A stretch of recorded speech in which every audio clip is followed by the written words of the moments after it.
Merħba dana 38 programm, ġifieri qegħdin fi 38 jum fil-mixja tagħna ta' 49 jum li għandhom iwasluna għal festa ta' Pentekoste, festa li Alla għalilna biex nżommu niċċelebraw minn ġurnata l-oħra xi ħaġa li aħna ta' Malta Messjanika nagħmlu kull sena.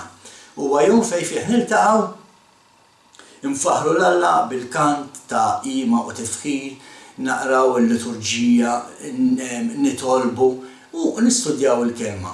Wara nagħmlu fellowship bejn in-nies tal-komunità u għaldaqstant inkunu qegħdin nimxu mal-istruzzjoni li Alla tagħna biex dak il-jum wieħed mis-seba' festi l-jum ta' Pentekoste inżommuh qaddis, maqtuh separat għalih u mhux għall komplement tad-dinja. Bħalma tafu qegħdin kuljum irresqu skrittura li nitkellmu ftit fuqha l-iskop tagħna huwa li kull ġurnata sa il-festa ta' Pentekoste nikbru u nimmaturaw flimkien spiritwalment. Iktar ma nikbru fl-ispiritwalità tagħna, iktar nistgħu nersqu lejn Alla il-Missier, aktar nistgħu nisimgħu x'qiegħed jgħidilna, aktar nistgħu nifhmu affarijiet li forsi llum ma narawhomx ċari. Imma fuq kollox l-importanti huwa li meta nimmaturaw allura issa nistgħu nkunu kapaċi qegħdin f'pożizzjoni li nagħmlu dak li Alla qiegħed jitlob minna. Ejja naraw x'inhu il-vers tal-lum. Il-vers tal-lum se nieħdu mill-profeta Ġeremija, kapitlu 12, versi 1 u 2. Ikollok raġun int, mulej, meta niddiskuti miegħek, imma irrid inħaqqaqa miegħek. Għaliex il-ħżiena jgawdu r-risq u l-ħatjin kollha jgħixu fi-sliem. Tawwilhom u jniżlu l-eruq, jikbru u jagħmlu l-frott. Int qrib fuq fomhom, imma l-bogħod minn qalbhom. Interessanti l-ewwel vers hawn Ġeremija qed jgħidlu lil Alla mulej inti meta niġi biex nargumenta miegħek dejjem ikollok raġun. Imma jiena xorta li tinsabbat saqajja u ibbes rasi u niġi nħaqqaqa miegħek. Ngħidlek isma' ma naqbilx miegħek. Dinha xi ħaġa li ħafna jagħmlu kredenti llum, speċjalment meta naqraw niġu għall-kmandamenti tal-Alla, speċjalment pereżempju r-raba' kmandament fejn Alla qed jgħidilna naftakar biex iżommu l-jum tas-Sibt Qaddis, imma ħafna kredenti jridu jiġu jħaqquha ma' Alla u jgħidulu int m'għandekx raġun għax ir-raj spiritwali tagħna hekk qed jgħidilna. U l-istess bħal Ġeremija fil-fatt.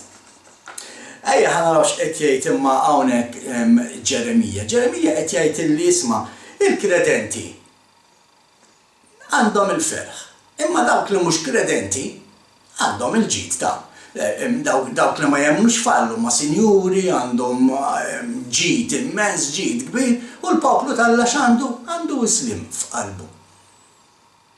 U qed jikkomplejni, qiegħed iħaqqaqa ma' Alla fuq hekk. U fil-fatt dinha mhix ħaġa ġdida, ħafna jilmentaw minn dawn l-affarijiet. Jiena ġieli niltaqa' ma' nies u jgħiduli isma' għaliex aħna m'għandniex hekk u hekk, għaliex il-ħsiena dawk li ma jemmnux b'Alla għandhom dal-affarijiet u aħna m'għandniex. Imma nerġa' ngħid kif qed jgħid Ġeremija aħna għandna isliem ġo qalbna dak li huwa l-aktar importanti.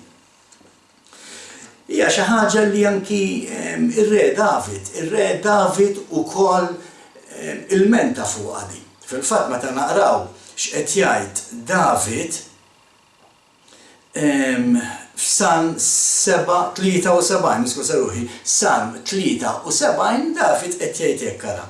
Tassew Alla, tassew twajjeb u Alla ma' minnu sewwa. Mela diġà qed naraw li Alla huwa twajjeb ma' dawk li jimxu fi triqatu. Ma' dawk li għandhom qalbhom safja, biex ikollok qalbek safja tittimxi mal-liġi tal-Alla, mat-Tora. Iżda jien għal ftit ma torċ riġlejja, għal ftit ma żlaqx fil-mixi tiegħi, għax ġietni lejra l-kburin biex rajt il-ħżiena jimxu il-qoddim. L-istess ħaġa qed jgħid David, qed jgħid isma' n-nies ħżiena għandhom kollox jistanew, għandhom il-ġid tarhom dejjem għaddejjin u jitqu jiċċaċċraw u jagħmlu l-parties u jagħmlu l-festivals u qasna f'xi ma jivvintawx biex jieħdu pjaċir għaliex għax għandhom il-mezzi, għandhom il-flus biex jagħmlu dal-affarijiet. U għawek David qed jgħid speċi għal-moment kien qiegħed jgħid għalihom. Ara x'jgħid David vers 4. Għax dawn m'għandhom ebda tbatija qawwin u sħaħ f'ġisimhom. M'għandhomx taħbit bħal bnedmin tad-dinja, mhumiex imsawtin mawliet Adam.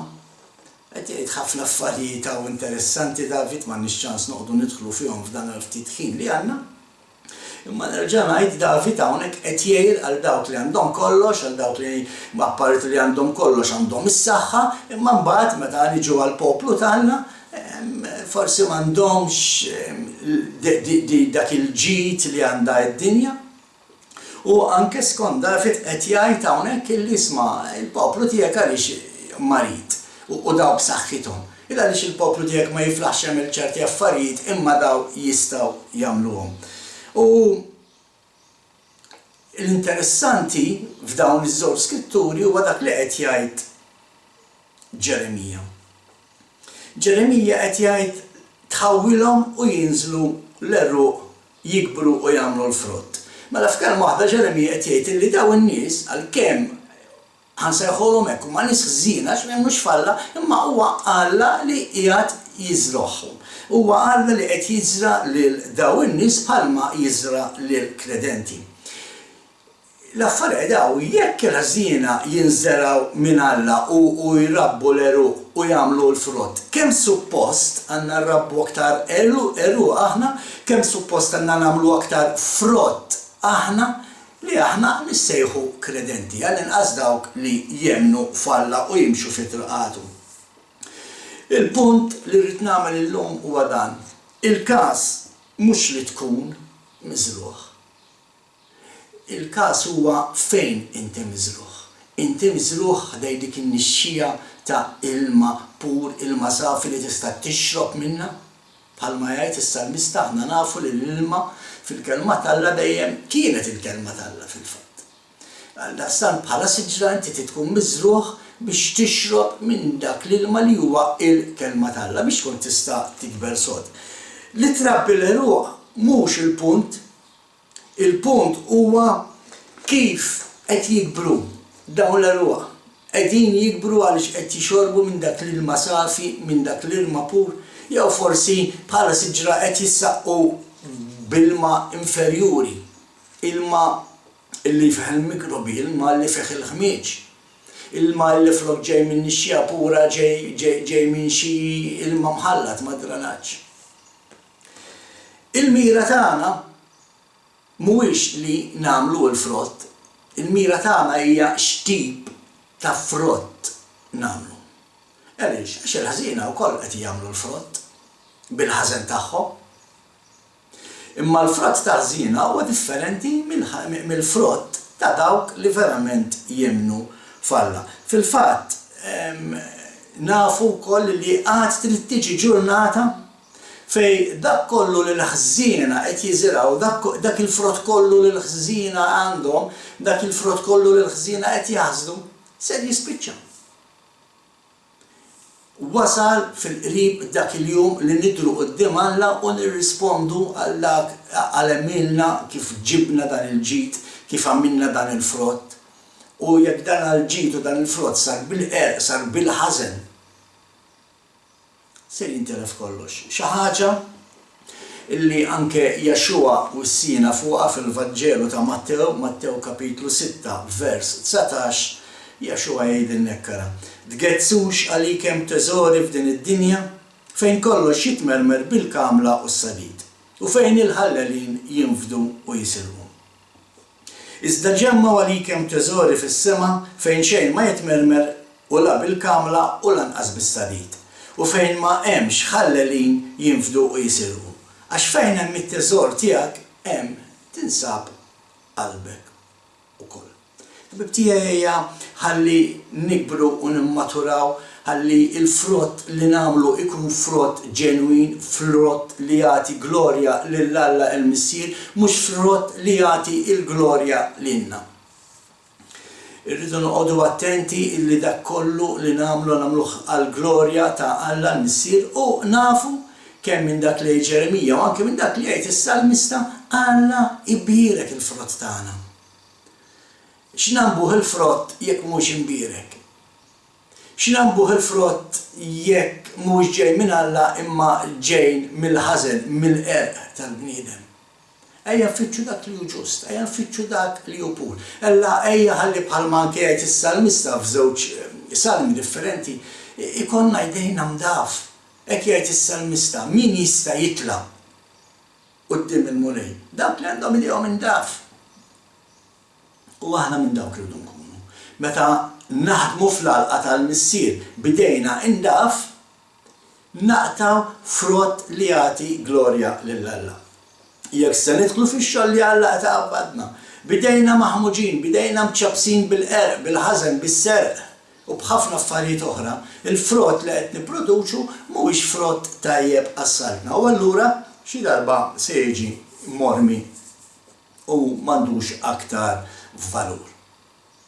Bħal dejjem nagħlaq dan il-programm tal-Talba Żgħira Mister Qaddis Alla tagħna, Sultan tagħna, Kreatur tal-Univers. Mulej niġu qudiemek infaħruk illa li x'memx Alla ieħor għajrek missier, inti imħallef ġust, mulej inti li għad trid tiġġudika l-umanità, il-kreazzjoni tiegħek mulej fuq l-istess liġi li inti tajta biex timxi fuqha. Għaldaqstant mulej talba tiegħi li tmexxini fil-liġi tiegħek. Mulej għallimni ħanimxi dritt fit-triqatek u ma niksirx lejn ix-xalluk u laqqas lejn il-lemin. Mulej tħallinix naqa għall-lejra ta' din id-dinja. Il-ġid ta' din id-dinja ma jiswa xejn Mister Qaddis. Għamel li l-ħsieb tagħna, il-focus tagħna, il-mira tagħna tkun mulej li nersqu lejk li nagħmlu l-frott għas-saltna tiegħek. Mulej għajna ħalli nkunu nistgħu naħdmu f'dik l-istess salqa li inti żrajtna fiha. Enna ħalli nafdaw fit-traqatek Mister Qaddis. Anki jekk naraw l-ħżiena jistanaw, ma jfissirx li inti insejt il-poplu tiegħek. Inti dejjem hemm, inti dejjem magħna, inti ma tħallinix waħedna, inti tibqa' hemm sal-aħħar.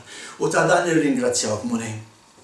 Nirringrazzjak mulej li inti qed tmexxini fl-istess salqa fejn żrajtni għall-glorja tiegħek. Nfaħħar ismek u nollih il fuq mulej fisem ibnek Jexua, is-Sid u s-Salvatur tagħna, il-Prinċep tal-Paċi, ir-Re tar-Rejiet, is-Salvatur ta' Iżrael.